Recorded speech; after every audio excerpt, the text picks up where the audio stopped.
hospitality is, people don't really understand sometimes the difference between hospitality and service. Everybody expects good service when they walk into a place, but service is what occurs. Hospitality is how you feel. Hospitality is how does that waiter or bartender or manager, owner come by and whether they say hello, make the experience of you being there special. So I'll give you an example of Howard Schultz. That's what hospitality is about. It's about doing things extra that customers really don't expect that we do. Hello again, and welcome to another episode of Stories from Real Life. I'm your host, Melvin E. Edwards.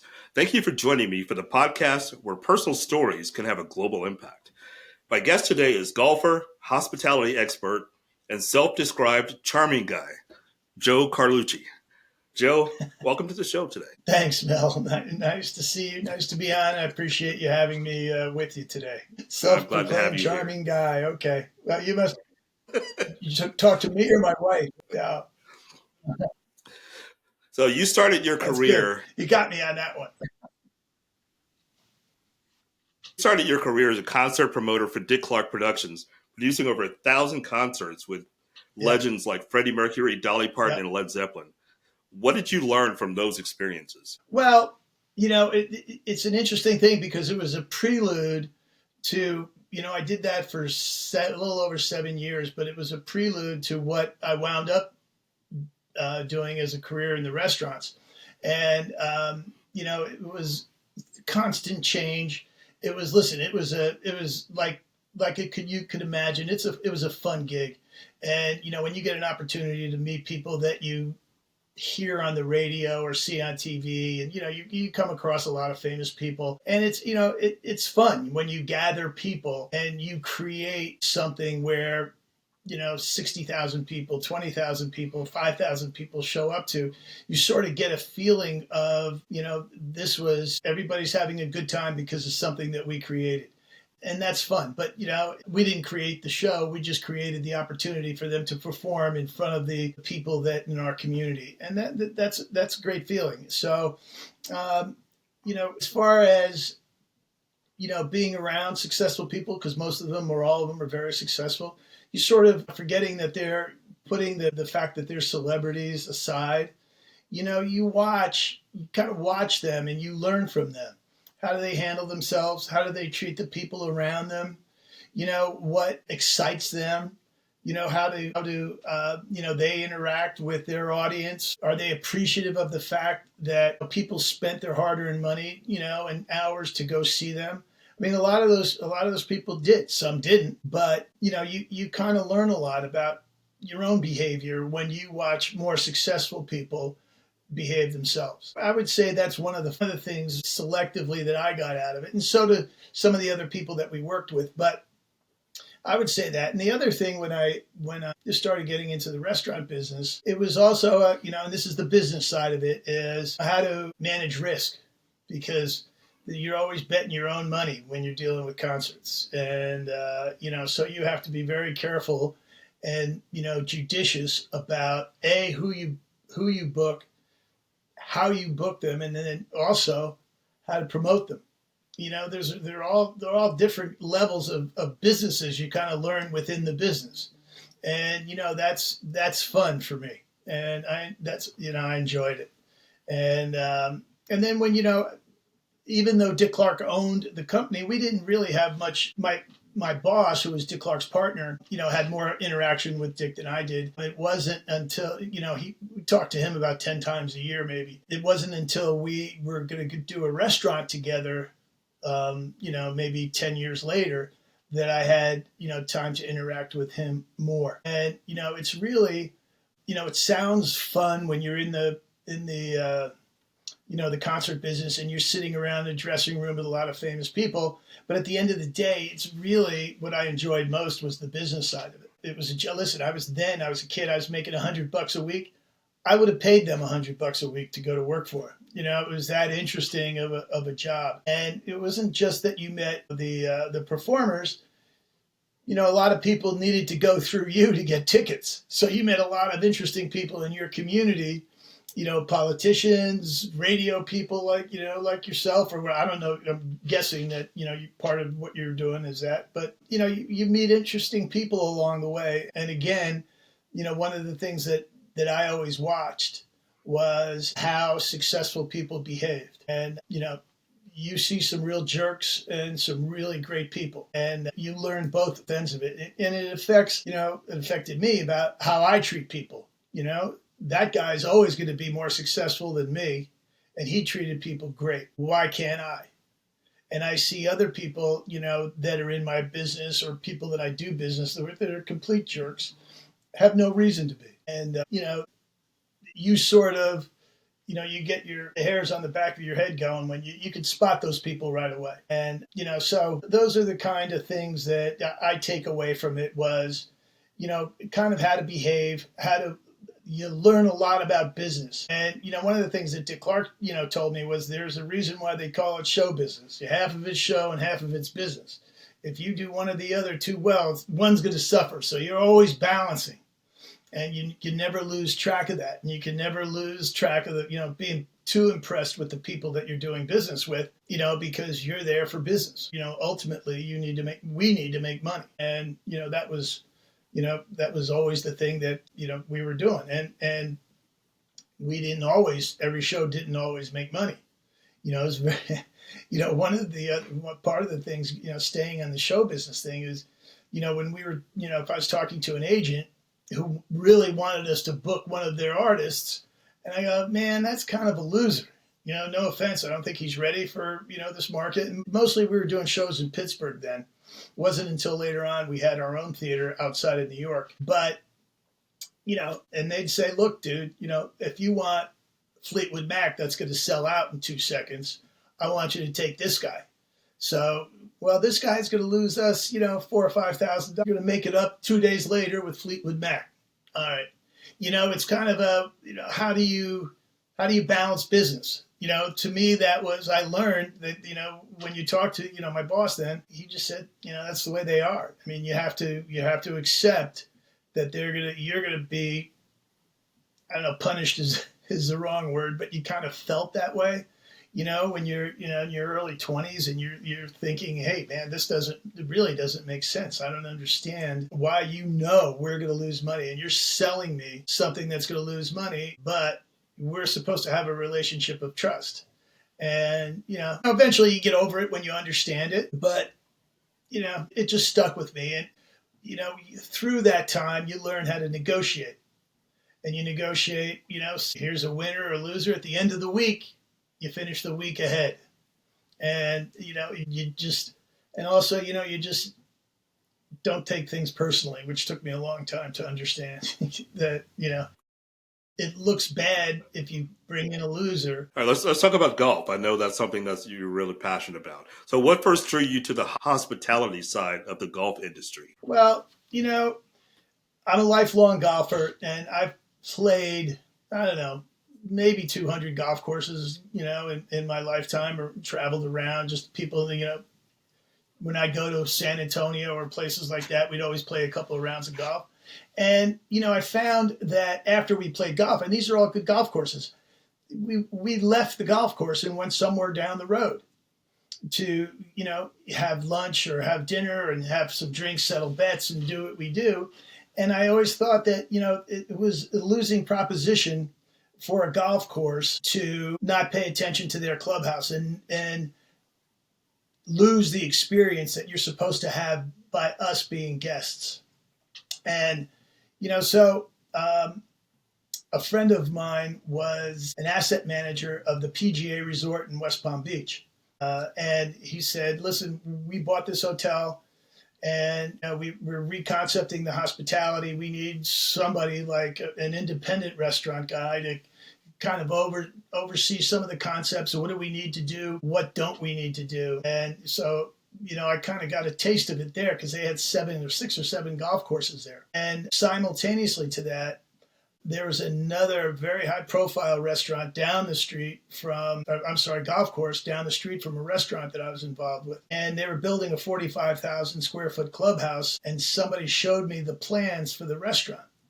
And, you knew right away it was not a good thing. So I got involved with them and turned what was going to be maybe $1.5 million restaurant into a $6 million restaurant. And I look at clubhouses from a lens of an independent restaurant guy. At the end of the day, that's all there are bars and restaurants. There are banquet rooms, there are other things that go on there, but mostly the amount of volume being generated is from the bar and the restaurant. So I don't look at them as anything other than how they could be special for not only golfers but the community. And that they're, at the end of the day, they're just really great civic assets. It's an opportunity to bring a lot of people together. You don't have to golf there, go there. If it's a good enough place, would you go there? And they should be able to say that, but a lot of places don't. They wind up, some of these clubhouses spend a couple of $1 million redoing the inside of their clubhouse, and all they did is make a nicer looking underperforming place because they didn't catch the hospitality right. And they didn't get the experience of what's going on the golf course to what's going on inside of the clubhouse. And that's where the disconnect is, and that's where it shouldn't be. So, there are opportunities that are missed, but mostly it's about, the community not having an opportunity to get together. And even if it's a private club, that's their community. If it's a public facility, the whole town wants to go there because they're investing in it. Ultimately, they're paying for it. It's coming out of somebody's tax dollars. And, they want to feel like they have a part of it. And, my question to all these, when I talk to these people, is would somebody go to that place if they weren't playing golf? If you weren't already there, would you go there on your own? And in some cases, in places that we've been doing, the answer is a resounding yes. And in a lot of places, it's not, because most people only think that their intention is to take care of the golfers that are there. And mine's not. Mine's, I want to take care of the community, not just the golfers. And, and I feel like these people should be using and talking to more people like myself, who is a hospitality guy and not just an architect and a designer, who do great jobs. I'm not, besmirching them, but on the other hand, they're missing an opportunity to do something really well. And nowadays, everybody's a little cautious about how they spend their money. And when they do, they want to make sure that they're getting their money's worth. So if they go and spend 50 or $100 on a round of golf, that golf was okay, but good. But I kind of left unfulfilled because when I went inside to have a drink or, a hamburger, this wasn't a place where I really would not particularly choose to be at. So expectations, people are talking about expectations. That leads me right into my next question. So running a clubhouse blends sports, service, and storytelling. What's your philosophy for building a welcoming environment that keeps people coming back? For me, the heart and soul of a place like that is the bar. And you have to have a bar energetic, it's interesting. Listen, bars go back hundreds of years because that's where people congregated in towns. That's where the only place they get to see each other than maybe church. But that's where people got their news. And I'm going back a couple hundred years, But I would say that, the first point of entry has to be the bar and, then the dining room. But mostly it really has to be that there's a expectation of hospitality. People, they want to see you. They want to know that you're appreciated by leaving the golf course, walking into their restaurant and their bar. And, you could have a big bar where, we have a lot of kids sit in bars, in the afternoons where they're having, having chicken fingers or, Cokes or things like that. They don't, it's not just we're telling people, no, you can't bring your families in, but they could be outside on the patio, but at the end of the day, we want people to come at 5 o'clock at night or 6 o'clock at night or 8 o'clock at night and, spend an hour or two there. But it really starts with, on the hospitality side that the people sense it. And too yourself, when you go out to dinner with your wife and your daughter, when you walk into a place within 2 minutes whether you're going to like it or not. And so we have to create that same experience for people that aren't golfers. And from a business level, it probably could outgross, the revenues that you do on your golf course. So you should pay a lot more attention to it. And the financial end of it is recouped much faster than if you didn't have it, because all the business that you're losing, you're sending them down the road. Even the guys in the clubhouse are saying, maybe you're better off going down the street because it's and that's who your competition is, whether you believe it or not, whether you understand it when you do these places, is it's not the other public or private course around the neighborhood. It's the restaurant and it's the bar in your neighborhood, because that's who they're comparing you to, whether you want to accept that or not. That's what it is. And again, it goes back to what's the experience. And, why I do what I do is I'm very passionate about creating this experience for the golf industry that's totally lagging behind, what that experience could be. They're just leaving so much opportunity on the table, not only for their business, but for the effect that it has on their golf course and in their own community. That's why I love what I do. All right. So can you share a story of a memorable guest or member interaction that perfectly captures what hospitality means to you? Well, hospitality is, people don't really understand sometimes the difference between hospitality and service. Everybody expects good service when they walk into a place, but service is what occurs. Hospitality is how you feel. Hospitality is how does that waiter or bartender or manager, owner come by and whether they say hello, make the experience of you being there special. So I'll give you an example of Howard Schultz, who, kind of the founder, not the founder, but the guy who created Starbucks and made Starbucks such a behemoth thing. Their second location in Chicago was right across the street from our restaurant. And so he would, once in a while when he was in Chicago, he'd come by, he'd go visit his store, his coffee shop there, and then come into the restaurant. And, we knew who he was and everything. Just he wasn't Howard Schultz then. He was just a guy that was involved with Starbucks. So we knew that, he liked his coffee better than he's going to like our coffee. So every time he came in, we sent somebody across the street to get his coffee in his mug or in his cups. And he appreciated the gesture. It was a small gesture. It was easy for us to do. We sent somebody across the street, bought him back his coffee, and he loved it. He loved the fact that we went extra to do something for him. And that's what hospitality is about.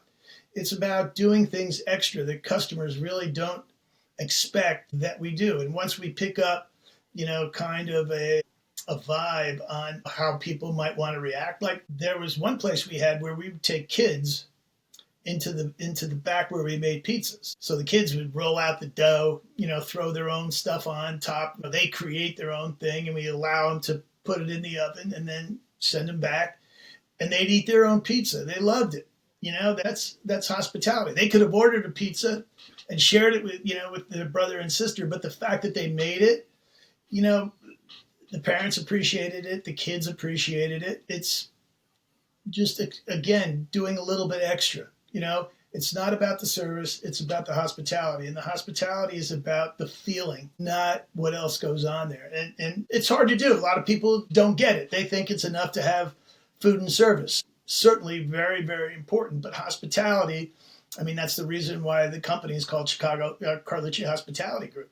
We're about hospitality. We want to make people feel comfortable.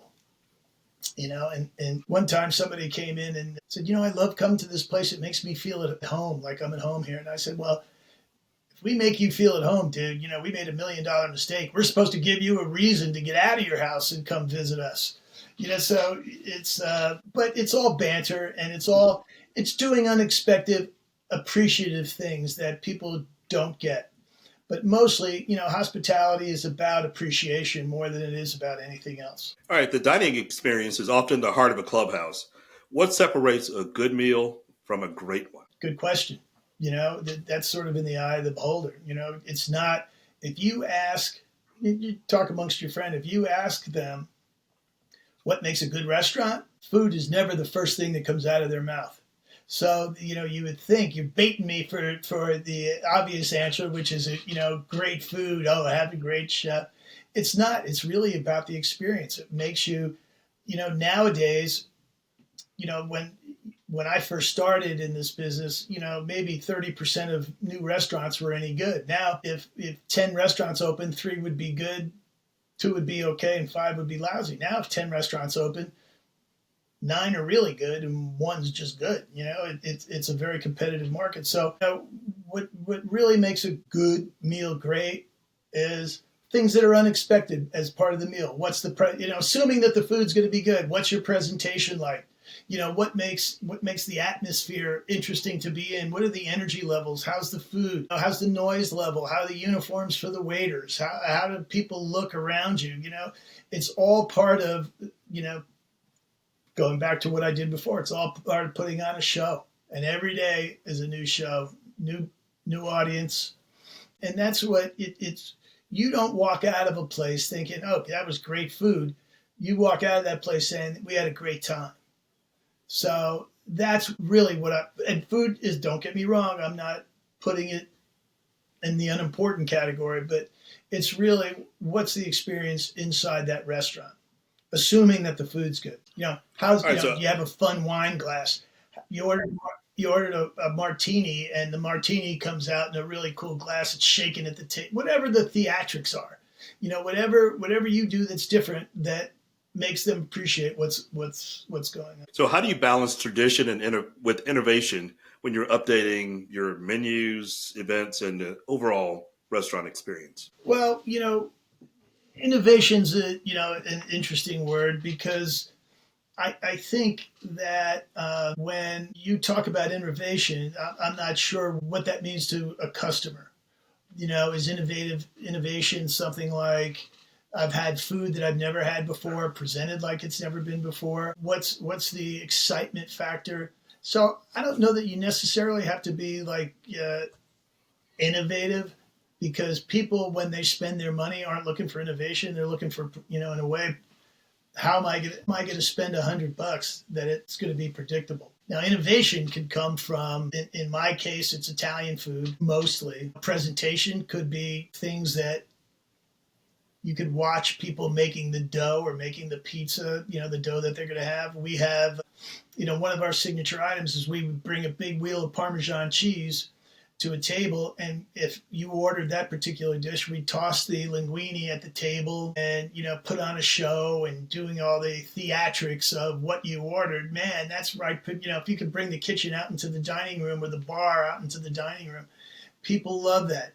Innovation is also, I don't, you'd have to describe what you mean by innovation, because the innovation in our business is, we want to be consistent. I don't want to say predictable, but, we want people to show up knowing what they're showing up for. I think innovation is, getting high-end chefs or something that are doing, some fun things with food, but I don't know that you call it innovation, and getting things that you haven't seen before. Okay. I have a Chicagoland friend who I was talking to today, and I told her I was going to have you on the podcast, and she's been to your restaurant. She mentioned how great the food is. And she had a question that she wanted me to ask you. And this is her question. How have rising food costs affected your business? And have you anticipate having to make any changes to the menu to accommodate the changes? Well, rising food costs are, and everybody focuses on rising food costs, but it's really not just food costs that have risen. It's employee cost has risen, insurance costs have risen. Just every almost line item that you do, it's they're going up, and they're going to continue to go up. And my worry is, to your friend, is, she's been to my restaurant and liked it, fooled another one. Tell her thank you very much. I appreciate that. she would come in, a year ago, had a great meal for $100. She comes back a year later, and now you have the same great meal for $130. And it's kind of like, how do you keep that person, your friend, happy, knowing they're going to spend more money? And it's a fight. And we have to value engineer our menu so that not every item is just gone up in price. Some things we can bring down. We can bring down some prices on certain items on our menu because we make deals with the vendors to buy a certain amount. They want to move volume. So we can lower the prices on some things, and we have to raise on the others. But when we look at our financial statement, it still comes out to a certain percentage that we're going for. But, we're always conscious of, and it starts with the customer. How do we present what we do to them? Because they're the ultimate critic. And we can't keep saying, oh, this went up, so we have to keep charging. We'll charge ourselves out of business if you're not careful. All right, so you've led diverse teams, from chefs to servers to groundskeepers. What's your approach to building unity across so many different kinds of roles? Well, the first word that comes to mind is communication. Everybody needs to kind of see each other and see what each other does and appreciates what everybody does. Just because, the guy washing dishes in the back, doesn't get, the same interaction with, the servers.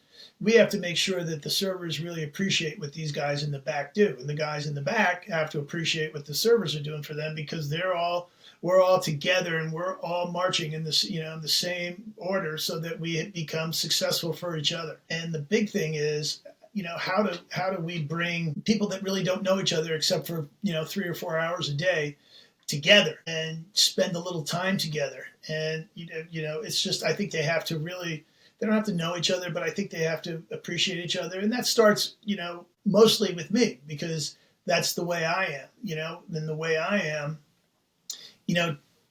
drifts down. And, that going back to a Dick Clark lesson, he once told me that, more people will know him through me because they'll never meet him.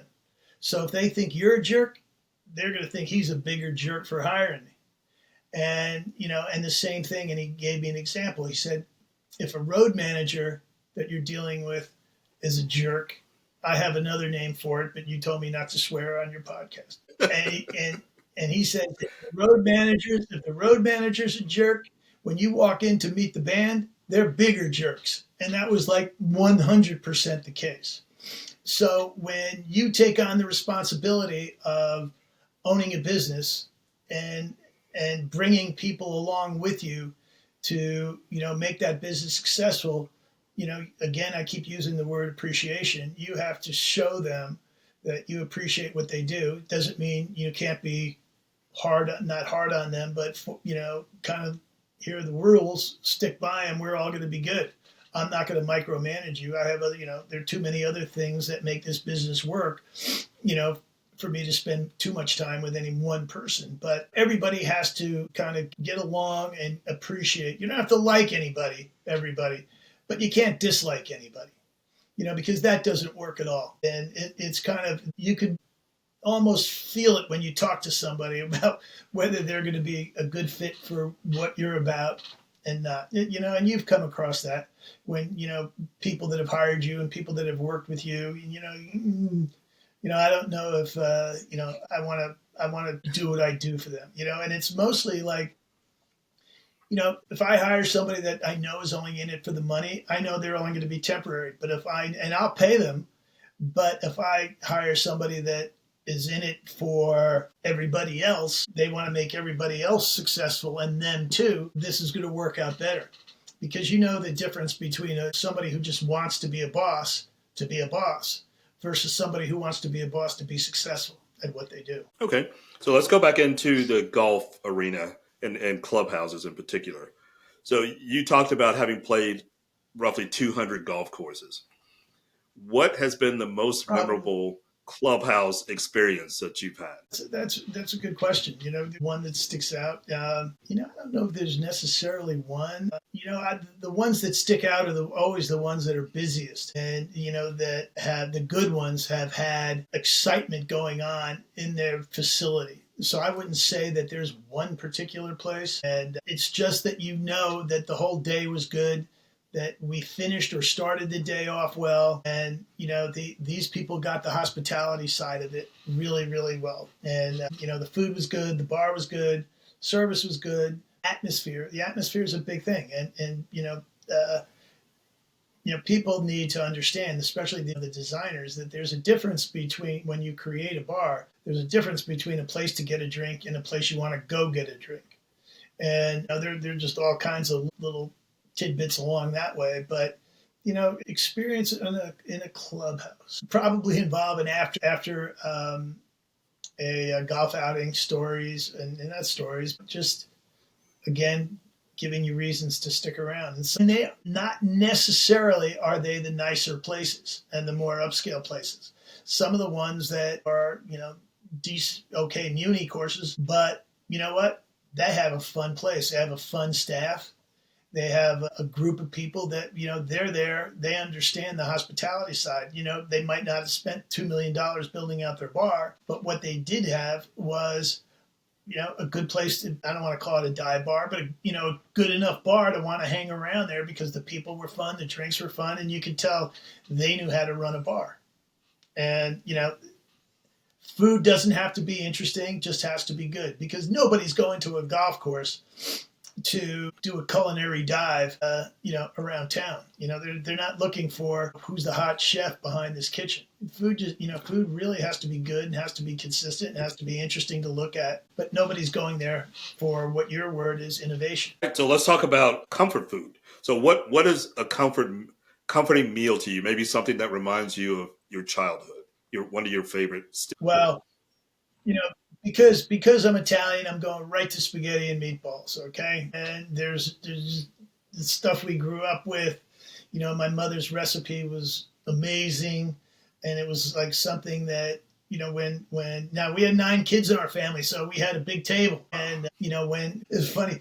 When the Irish kids found out my mother was cooking spaghetti and meatballs, they all wanted to worm an invitation over because their idea of spaghetti and meatballs at their place was ketchup on pasta and something else. So they loved it. So I would say that. But when you hear about comfort food, you hear about pot pies. And well, I'm going to say a hamburger, but a hamburger would be right up there.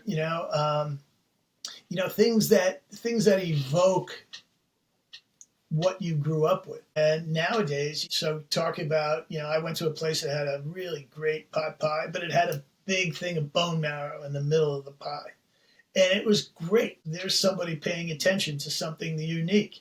It tasted great. The presentation was good.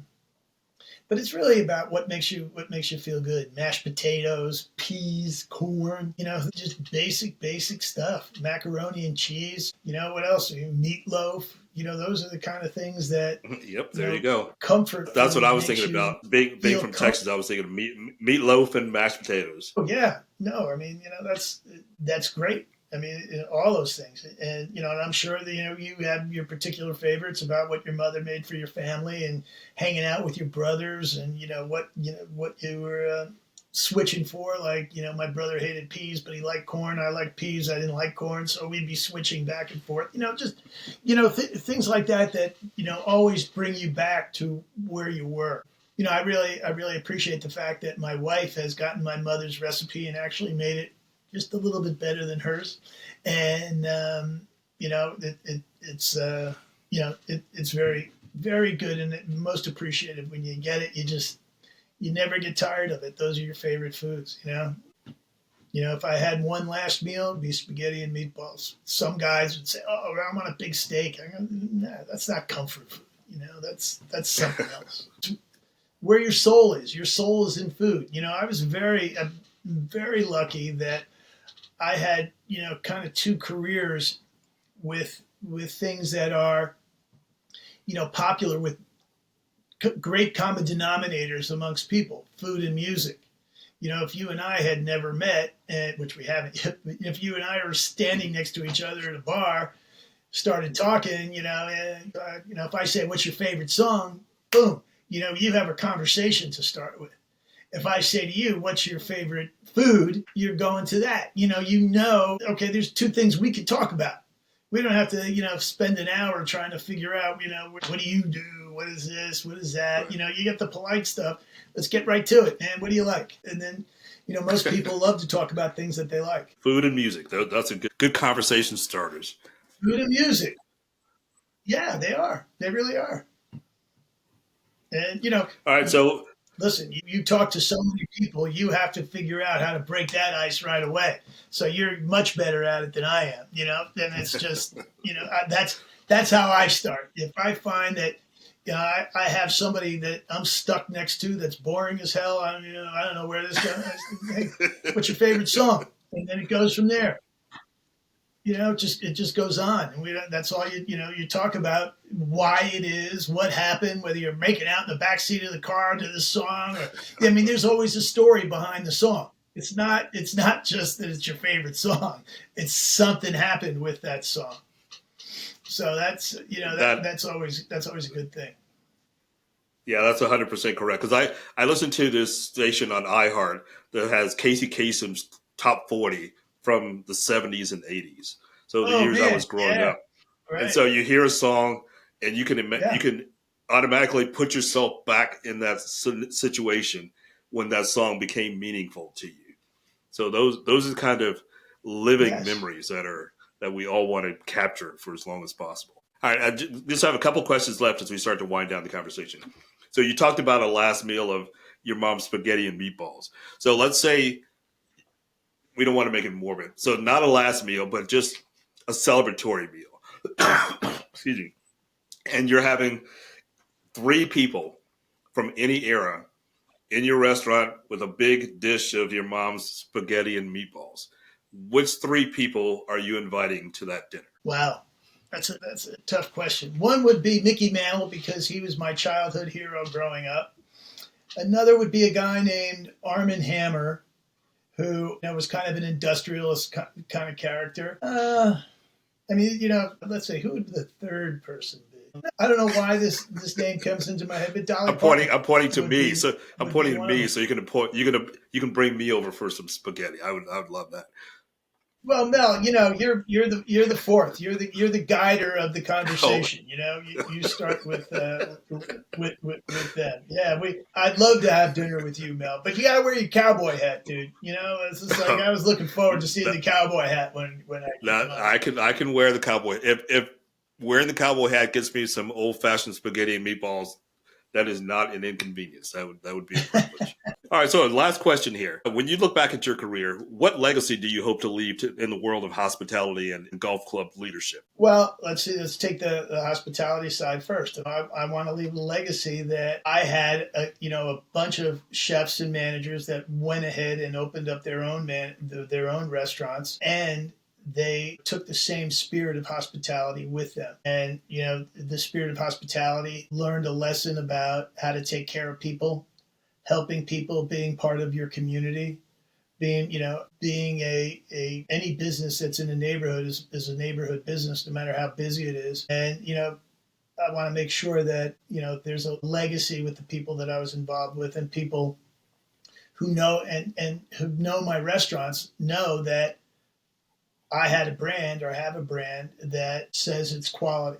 So we're quality people. We work with quality people, and most of our customers are quality people. And on the golf side, I want to create things.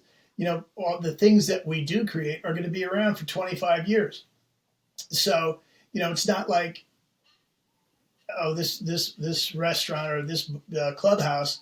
We help transform this clubhouse. We help transform this clubhouse for a legacy, and legacy is time.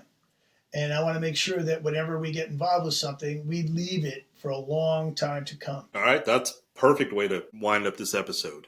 So our guest today has been one of Chicago's finest, Joe Carlucci. So, Joe, thanks a lot for being here today. I really appreciate it. Well, Mel, it was fun talking to you, being with you. I hope I didn't rattle on too much, but I really enjoyed meeting you and being on the show. And, let's hope our fan club members appreciate us I'm sure they will. Yeah. Like you might say, what the hell did you have that guy on the phone? Podcast for? Yeah, they're going to want to go to Chicago now so they can come into your restaurant and look for some of your mom's spaghetti. Yes. Yeah, well, yeah. There are a lot of great restaurants in Chicago. All right, that's it for today's episode of Stories from Real Life. Join us again next time for another chance to learn from each other. Until then, don't forget to shine your light wherever you go.